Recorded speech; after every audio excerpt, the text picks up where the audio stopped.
इसकी राइटिंग बहुत कमाल की है दोस्त, वेद प्रकाश का राइटिंग वगैरह पढ़ना लिखना सब बहुत काफी अच्छा था। फेमस है हमारा भगना। पिताजी इसको बेइंतहा प्यार करते थे। बचपन में नटखट जैसा करते थे। एक बड़ी अच्छी कहानी है। एक कहानी है कि इसका जो प्लेट था, ये प्लेट स्पेशल होता था, किसी दूसरे के प्लेट में कभी खाता नहीं था।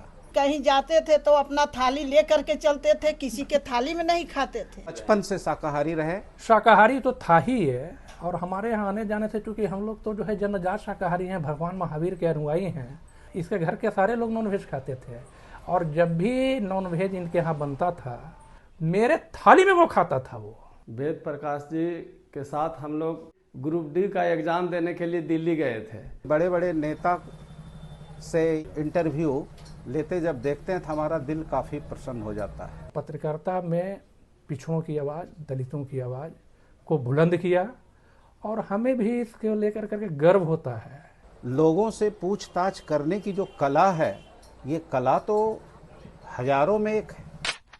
नवादा के सकरगंज में है। सकरगंज वही जगह है जहां वेद प्रकाश, बिहार के उभरते हुए चेहरे, युवा पत्रकार वेद प्रकाश जी का ये घर है। मैं आज आपको वेद प्रकाश जी के बारे में वो तमाम चीज़ें बताने जा रहा हूं जिससे आप अनभिज्ञ हैं। जो लोग वेद जी को जानते हैं लेकिन उनकी पर्सनल लाइफ के बारे में नहीं जानते हैं, वो लोग इस वीडियो को जरूर देखें। उनकी जो स्टाइल है पत्रकारिता को लेके, और बिहार में जो कास्ट को लेके बातचीत नहीं हुआ करती थी, उसको उन्होंने मेन स्ट्रीम में लाया, और जो जातिवाद पर्दा के पीछे होता था वहाँ से पर्दा उठाया, और पूरे देश में जाति के आधार पे जिस प्रकार से लोगों के साथ भेदभाव हुआ, उनको जो है पावर सेंटर में जगह नहीं दी जाती है, कहाँ उनके साथ भेदभाव होता है, सबको पार्ट पार्ट खोल के वेद प्रकाश जी ने आपके समक्ष रखा। जिनके लिए कोई आवाज़ नहीं उठाता है वो लोग इनको देखते हैं क्योंकि उनकी बात ये रखते हैं। क्या नाम होगी आपका? राधा देवी। अच्छा, वेद जी का यही घर है? हाँ। तो कौन लगते हैं वो आपके? जात लगते हैं। जात लगते हैं। तो आप यहाँ नहीं रहते हैं? ना, हम तो रहबे करते हैं, नहीं रहते। वेद जी अब यहाँ नहीं रहते हैं ना? बच्चे से तो हम देखिए रहे, ठीक है, बोली स्वभाव के है। बोले स्वभाव ठीक रहा है। हाँ। कम बोलते थे, ज्यादा बोलते थे? नहीं, अब तो खूब बोलते हैं। कम बोलते थे। क्या नाम हो गया भैया आपका? प्रदीप कुमार चौधरी। तो वेद जी को जान रहे हैं? हाँ, जानते हैं, भाई है। चचेरा भाई है? हाँ, चचेरा भाई है। साथे में पढ़े लिखे क्या? हाँ, एक ही बैच के हैं। एक ही बैच के हैं? लेकिन हम अलग स्कूल में पढ़े हैं, वेद प्रकाश अलग स्कूल में पढ़ा है। तो बचपन में कभी साथ बैठ के पढ़ने का मौका मिला? गांव जब आता था तो एक साथ रहते थे। अच्छा अच्छा अच्छा। क्या करते हैं आप? अभी तो हम ताड़ी उतारने का काम करते तारे उतारने का काम करते हैं ना? उनके चचेरे भाई हैं? हैं। जी हाँ। तो वेद जी अब यहाँ आते हैं कि नहीं आते हैं? कभी कभी आते हैं? आते हैं। बचपन में नटखट जैसा करते थे, बहुत ज्यादा? बहुत ज़्यादा। कोवा के ज़्यादा चॉइस था। अच्छा। और घर के पास में इमली का पेड़ था, हाँ हाँ। इमली का वही ज़्यादा चॉइस था। तो कभी साथ में लड़ाई झगड़ा घूमने उमने गए हैं? हाँ, घूमने तो गए हैं लेकिन लड़ाई झगड़ा नहीं किए हैं। क्या बात बोल रहे हैं, बदमाश भी थे और लड़ाई झगड़ा भी नहीं हो पाया? था, लेकिन लड़ते झगड़ते नहीं थे। दूसरे किसी से आपके साथ लड़ाई नहीं होते थे किसी और के पर्व साथ? त्योहार में कभी कभी आते थे तो 2-4-10 दिन रहते थे। 10 दिन के अंदर लड़ाई झगड़ा क्या करते हैं। लेकिन विद्रोही स्वभाव के है ना, लड़ाकू स्वभाव के थे? नहीं, लड़ाकू स्वभाव के नहीं थे। व्यवहार में कुछ बदलाव आया कि नहीं आया? व्यवहार में तो अभी तक कोई बदलाव हमने देख रहे हैं हम दोनों के साथ में। अच्छा, को मतलब बचपन में जो प्यार था वही बचपन है? में जो था, जिस तरीका से बचपन में रहते थे उसी तरीका से अभी भी। बचपन में बहुत नटखट थे, जने तने बहुत खेलते उछलते थे, और खाने पीने में बहुत शौकीन थे। हाँ, बहुत बच्चा अच्छा था, अपना जो चाहा जो किया। आज दुनिया उनको जान रही है। हाँ, पूरा, ना? हाँ, पूरा दुनिया की अदर पूरा इलाका हम लोग फेमस है हमारा भगना। अच्छा लगता है? हाँ, बहुत अच्छा, बहुत खुश है। खाने पीने को लेके बातचीत होती है कि वो शाकाहारी हैं? एकदम शाकाहारी। कहीं जाते थे तो अपना थाली ले करके चलते थे, किसी के थाली में नहीं खाते थे। आप लोग तो मांस मछली खाते हैं ना? हाँ, हम लोग खाते थे, लेकिन फिर वो आने के बाद हम लोग एकदम क्लियर हो जाते थे कि आ रहा है भगना, तो हम लोग छोड़िए सब नीप पोत के एकदम बाहर क्लियर बनेगा कर ना। दिए। हाँ। अभी आते हैं कि नहीं आते हैं मिलने उलने के हाँ, लिए? आते हैं। ऐसा नहीं कि बदल गए? नहीं नहीं, वैसा नहीं है, आते हैं। तो आने के बाद व्यवहार में कोई बदलाव है? कुछ नहीं, बढ़िया जैसे अभी एकदम चल रहा था वो उससे बढ़िया है। हाँ, हाँ, उससे बढ़िया। वेद प्रकाश से हमारा रिश्ता बड़ा छोटा भाई का रहा दोस्ताना। बड़ा भाई छोटा भाई वो हमेशा बड़ा भाई जैसा हम मेरे साथ ट्रीट किया। बहुत प्यारा बच्चा, शरारती भी, गाना का भी शौकीन, फिल्म देखने का भी शौकीन, कॉमिक्स पढ़ने का भी शौकीन। जब वो इंटर से लेके मतलब ग्रेजुएशन में आ रहा था, कॉमर्स से वो ऑनर्स किया, लेकिन उसमें एक चीज़ की बड़ी लालसा रहती थी, जिज्ञासु वो हमेशा रहा है। हम से उम्र में भी छोटा, क्लास में भी जूनियर, हम जब कुछ बोलते थे मेरे प्रति वो आकर्षित होता था और उसको पूछता था कि लब भैया आप कैसे इतना बढ़िया बोलते हैं। मास कम्युनिकेशन में जाने की इसकी इच्छा हुई। इसकी राइटिंग बहुत कमाल की है दोस्त, वेद प्रकाश का। ये व्यक्ति बहुत डाउन टू अर्थ से ऊपर गया है। इसके फादर रामजीवन मेहता, जो हम लोग के अंकल हमेशा कहते थे, इनके घर में एक डीएसपी हैं इनके अंकल, लेकिन ग्रामीण से जुड़ा रहा और बहुत ही मस्त मौला किस्म का आदमी। हमेशा मतलब अफलातून टाइप का ही ज़िंदगी जीता था। पहले दुनिया से कोई मतलब नहीं था। पिताजी इसको बेइंतहा प्यार करते थे। बचपन में कभी कभी पिताजी के साथ ही शरारत भी, हम लोग के साथ भी। इसका जीने का जो बेतरतीब ढंग कह सकते हैं ना, बेतरतीब तरीके से ज़िंदगी जीता था। लेकिन इसका नॉलेज का जो ज्ञान, किसी प्राप्त करने का जो जिज्ञासा था वो कमाल का था। किसी चीज़ में ही जिज्ञासा के वजह से नई चीज़ को जानने की इसकी उत्सुकता हमेशा रहती थी। चाहे वो मीडिया के क्षेत्र में हो, चाहे फिल्म के क्षेत्र में हो, चाहे पढ़ाई के क्षेत्र में हो, किसी भी प्रकार नया चीज़ को जानने के लिए हमेशा उत्सुक रहता था कि ये कैसे होगा भैया, ये कैसे होगा, है ना। इसके एक मित्र हैं निशांत पांडे, अभी गुरुविंदा कॉलेज में हैं कार्यरत, वो नवादा में। इसका बचपन का मित्र एक राजन जैन है। निशांत से तो इसका बहुत पड़ता था, निशांत पांडे जी। तीनों मित्र दिल्ली तक घूमने चले गए मास कम्युनिकेशन करने से पहले। आलम ये था कि तीनों मित्र पैदल घूम लिया दिल्ली, कोई यकीन नहीं करेगा। समझे ना, पूरी दिल्ली कुतुब मीनार से लेकर लाल किला तक कि तीनों दोस्त सफ़र कर लिया। इसकी ये जिज्ञासा था कि यार टेम्पू से तो सब घूमता है, हम लोग ऐसे ही घूम लो। और ये घूम लिया।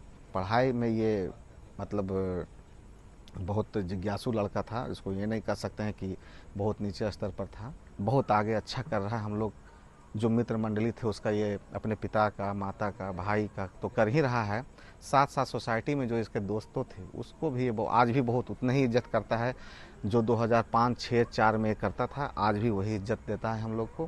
क्लास 2, 3, 4, 5, 6 हम TSM आवासीय विकास विद्यालय को कॉलेज में पढ़े। यहाँ पढ़ाई के दौरान हम लोग शाम में यहीं आते थे खेलने के लिए। और हमारे मित्र हैं राजेश। मेरा नाम राजेश कुमार हुआ। हमारे बचपन के मित्र हैं वेद प्रकाश जी, है ना। मेरा गांव बगल में ही है, रावटी, है ना। किस क्लास में सब आदमी साथ पढ़ते थे? 2, 3, 4, 5, 6 3, 4, 5, 6 तक हम लोग साथ साथ पढ़े हैं। प्राइवेट में से था बगल में, बोर्डिंग स्कूल में। हाँ। 5-8 साल के थे तो यहाँ खेलते थे। बच्चा में जब छोटे थे हम लोग तो खुले में शौच करते थे, लोटा लेके आते थे लाइन लगा के। अच्छा। ये जो आरी है, इधर से हम लोग लाइन लगा के, जितने भी बच्चे आवासीय में पढ़ते थे, हॉस्टल में रहते थे, सब लाइन लगा के लोटा में पानी लेके आते थे। गर्मी के दिन में पानी नहीं होते थे नदी में, पानी नहीं होता। ये नदी है? हाँ, पानी तो है नदी में। उस समय बढ़िया नदी थी ये वाली। तो उस समय पानी गर्मी के दिनों में नहीं रहती थी, तो हम लोग स्कूल से ही पानी लेके आते थे लोटा में भर के। और बाकी दिनों में पानी रहता था तो हम लोग पानी लेके नहीं आते थे। मेरा नाम सुबोध कुमार शर्मा है। मैं एक विद्यालय करीब 36 वर्षों से चलाता आ रहा हूँ। करीब 92 से लेकर लगभग 3-4 साल वेद प्रकाश 2 भाई हमारे यहाँ पढ़ता था। ये बहुत जेंटिल विचार का, बहुत नेक दिल का बच्चा था। समझ इसकी बहुत अच्छी थी, अच्छी तरह से विद्याध्ययन करता था और शिक्षकों का भी आदर करता था। हम लोग भी पढ़ाने के दरमियान जो कुछ भी समझाते थे अच्छी तरह से समझबूझ से पढ़ता था। विद्यालय में भी, क्लास में भी अच्छा करता था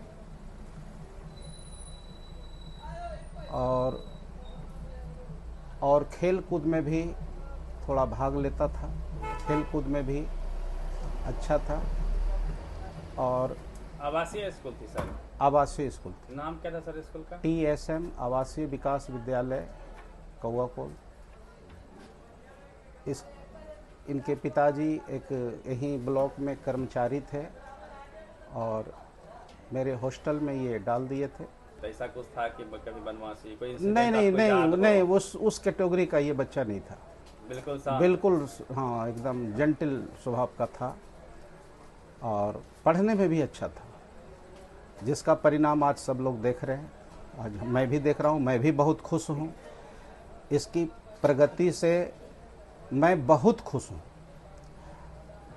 आज जब देखते हैं कि बड़े बड़े नेता से इंटरव्यू लेते जब देखते हैं तो हमारा दिल काफ़ी प्रसन्न हो जाता है। हम बहुत प्रसन्न होते हैं उस सीन को देखकर और विद्याध्ययन का परिणाम आज हम ये देख रहे हैं कि लोगों से पूछताछ करने की जो कला है, ये कला तो हजारों में एक है। इतनी अच्छी शैली है और इतना अच्छा ज्ञान है। टाइमिंग का मतलब टाइमिंग नहीं उसको कहिए, ये डाटा वगैरह देने का पिछला बहुत सारा डाटा इतना याद है कि हमको ताज्जुब होता है कि ये सब डाटा पुरानी चीज़ याद है। बहुत अच्छा ज्ञान है, बहुत अच्छे विचार का ये लड़का था। बच्चे सर हॉस्टल में रहना पसंद नहीं करते हैं, प्रयास करते हैं कि घर भागा जाए। कभी ऐसा थोड़ा सा माता पिता की बातों को भी तो बच्चों को समझना पड़ता है, तो उस ख्याल से ये समझ थी और अच्छी तरह से रहता था, बहुत बढ़िया से रहता था। कुछ दिन हॉस्टल में रहा, कुछ दिन लोकल भी बनाया गया, जो कि घर से डेरे से आना जाना था। ज़्यादातर तो हॉस्टल में ही रहा। एक बड़ी अच्छी कहानी है। एक कहानी है कि इसका जो प्लेट था, ये प्लेट स्पेशल होता था, किसी दूसरे के प्लेट में कभी खाता नहीं था। एक अपना फिक्स प्लेट था, उसी प्लेट में यहाँ खाना और यहाँ से लेकर के घर भी उसी प्लेट को लेके जाना। ये सबसे बड़ी खासियत थी, सबसे बड़ी खासियत थी। और बहुत अच्छी तरह से मतलब शाकाहारी का रूप में रहा, बचपन से शाकाहारी रहे और आज भी शाकाहारी है, आज भी अच्छे तरह से है। राइटिंग वगैरह पढ़ना लिखना सब बहुत काफ़ी अच्छा था। जब भी यहाँ कौआकोल आता है तो हमसे जरूर भेंट करता है। अभी आते हैं मिलने के लिए? हाँ, आते हैं मिलने, बराबर आते हैं मिलने। हमसे काफ़ी ये क्लोज है। दुआ करते हैं कि ये दिन दूना रात चौगुना तरक्की करे। हम चाहते हैं काफ़ी उच्च शिखर, इसमें जो आगे बढ़ने का जो भी तरीका है हमें तो उतना पता है नहीं, लेकिन दिन दूना रात चौगुना इसकी प्रगति हो, हमारी ईश्वर से ही प्रार्थना है। लड़का बहुत भद्र विचार का है और सबकी हम अभी देखते हैं, सबके साथ मिलना जुलना इस तरह से है कि हमारा दिल खुश हो जाता है उसका एक्टिविटी देख करके। और पूछताछ करने का भी तरीका ऐसा है कि ये सारे एक्टिविटी को देख करके बहुत हम प्रसन्न हो जाते हैं। शिक्षक तो वहीं रहते हैं और शिष्य ही तो आगे बढ़ करके ऊपर उच्च शिखर पर जाते हैं। शिक्षक तो स्कूल में ही रहेंगे, घर पर ही रहेंगे, लेकिन शिष्य ही उसका उच्च शिखर पर जाता है। और यही इस शिक्षकों की ये इच्छाएं भी होती हैं और यही कमाई भी है। हर बच्चे के लिए हम लोग चाहते हैं कि बच्चा जितना से जितना उच्च शिखर पर चला जाए। वेद प्रकाश जी के साथ हम लोग ग्रुप डी का एग्ज़ाम देने के लिए दिल्ली गए थे और कहाँ रुकेंगे और कहाँ के रोड पार करेंगे हम लोग कुछ नहीं समझ में आ रहा था कि कैसे जाना है नहीं जाना है। तो हम लोग के कोई बीच टेम्पू वाला चाहे ऑटो वाला बताया कि शीशगंज गुरुद्वारा है, तो शीशगंज गुरुद्वारा में जाइएगा, 100 रुपया लेगा, वहाँ रुकिएगा। तो हम लोग के 100 रुपया दे के तीनों जाके जनरल में घूमे थे और रहे थे हम लोग वहाँ। उसके बाद सेंटर धीरे धीरे खोज के एग्ज़ाम दिए हम लोग। उसके बाद पता चला कि घूमने का कहाँ कहाँ है, तब पूछते थे तो कोई बोलता था कि लोटस टेम्पल है महरौली में, लाल किला है, ये सब घूमने के लिए। तो हम लोग जाएं कैसे, तो हम लोग पैदल गए थे लोटस टेम्पल देखने के लिए। कुतुब मीनार गए थे पैदल, यहाँ से 2 दिन 3 दिन करके हम लोग पैदल जाते थे, थक जाते थे, फिर आते थे, कैसे कैसे पैदल धीरे धीरे शाम करते करते आते थे हम लोग। न्यूज शुरू से ही लिखते थे, कोई चीज़ मिलता था उसको डिटेल करके बनाते थे। इनको शुरू से लगन था कि हम पत्रकारिता ही ज्वाइन करें। तो धीरे धीरे ये अपना इंटरेस्ट जागते जागते इनको कामयाब हो गया। अब आज देखिए अचानक हमको 3 साल पर 4 साल पर एक बार एकदम होली के दिन घर पर आए, हम मिले हमसे, हमको बहुत खुशी हुआ। इनका तो मोबाइल पर हमेशा यूट्यूब पर देखते थे, हम सबको बोलते थे कि हमारा मित्र हैं, दोस्त हैं, हम लोग साथ में रहते थे। हम लोग सब इंटर किए थे केलेस कॉलेज नवादा से, तो उसमें 60% लाना, मैंने फर्स्ट डिवीजन लाना बहुत 2 4 गो लाता था, लेकिन उस समय अपनी सब्जेक्ट में वहाँ 70% से ऊपर नंबर लाए, कॉलेज टॉपर बने थे उस समय। BCom किए यहाँ TS कॉलेज से किए। इंटर में जब केलेस कॉलेज टॉपर किए वेद प्रकाश जी, तो उसके बाद इधर टीचर का वैकेंसी आया था, लेकिन फिर भी उनको टीचर से संतुष्टि नहीं होता था कि जब हम बने हम प्रेस रिपोर्टर भी प्रेस में ही जाएं, प्रेस का ही काम करें। हम लोग बोलते थे नहीं आप टीचरे रहिए, तब बोले हम लोग के माथा पर हाथ रखवा के, सर पर हाथ रखवा करते थे कि आप मेरा भविष्य को देखिए, हम क्या करें। बोले नहीं हमको बल इसमें कुछ नहीं जना रहा है, हम आगे जाएंगे। तो आगे चल के देखिए आज इतना अच्छा बुलंद मैंने ऊंचाई पर चढ़े कि नवादा का नाम रोशन किए। वेद प्रकाश का मेरे घर पर आना जाना लगा रहता था, क्योंकि मेरे भाई का वो मित्र था तो वो घर बराबर आता था और मैं पत्रकारिता से जुड़ा हुआ था। तो उसकी इच्छा को देखते हुए हमें ऐसा लगा कि पत्रकारिता के क्षेत्र में ये जो है अच्छा कर सकता है, तो उसे मैंने अपने स्तर से भरपूर मौका दिया और India institute of mass communication से इसने अच्छा किया, उसने क्वालिफाई किया और उसके बाद इसने पत्रकारिता शुरू की और पत्रकारिता में पिछड़ों की आवाज़, दलितों की आवाज़ को बुलंद किया। और हमें भी इसके लेकर करके गर्व होता है, इस लड़के को देख करके ये जितना किया अपने दलितों के लिए, पिछड़ों के लिए, समाज के अंतिम पंक्ति में बैठे हुए लोगों के लिए, उससे ज़्यादा हमें इस बात की खुशी है कि ये हमसे कुछ सीखा। इस बात का हमें गर्व होता है कि हमारा छोटा भाई तो था ही है, ये एक शिष्य की भांति भी जो है हमारे साथ जुड़ा हुआ रहा। और जब भी दिल्ली में भी जब ये पढ़ाई कर रहा था तो दिल्ली में पढ़ाई करते भी कभी कभी 12 बजे रात को हमें फ़ोन कर देता था कि भैया यहाँ पर हमें कुछ प्रॉब्लम आ रहा है, इसका क्या समाधान होगा। जो हमारे पास समाधान रहता था मैं वेद को बताया करता था। शाकाहारी तो था ही है और हमारे यहाँ आने जाने से, चूँकि हम लोग तो जो है जन्मजात शाकाहारी हैं, भगवान महावीर के अनुयायी हैं, जैन धर्म से जुड़े हुए हैं, और चूँकि इसका आना जाना लगा रहता था तो शाकाहारी रहने की वजह से हमारे घर का बेहतर उपयोग इसने किया। जब भी इसके घर के सारे लोग नॉनवेज खाते थे और जब भी नॉनवेज इनके यहाँ बनता था तो हमारे घर का बेहतर उपयोग होता था, इसके भोजन के लिए बेहतर उपयोग किया जाता था इसके द्वारा। और कभी भी ये कि कोई धार्मिक दृष्टिकोण से जो है आगे ये शाकाहार का सेवन नहीं, इसकी अपनी इच्छा थी, इसका अपना लॉजिक रहा होगा, लेकिन शाकाहार का जो है बहुत कट्टरता से हमें भी लगता था कि जो है एक जन समाज से जुड़ करके, हमें तो शुरू में यही लगता था कि हम लोग के कल्चर को ये जो है बेहतर ढंग से जो है ये जी रहा है, लेकिन ये व्यक्ति जो है कल्चर को तो जी ही रहा था, हमारे ही कल्चर को जी रहा था। तो इसके प्रति मेरी श्रद्धा और इसके प्रति स्नेह कुछ इस रूप में भी आगे बढ़ा कि ये वेजिटेरियन था और वेजिटेरियन होने के नाते मेरे थाली में वो खाता था। वो कई बार तो मेरे थाली में आकर करके बैठ जाता था, खाना खाते खाते आकर के बैठ जाता था।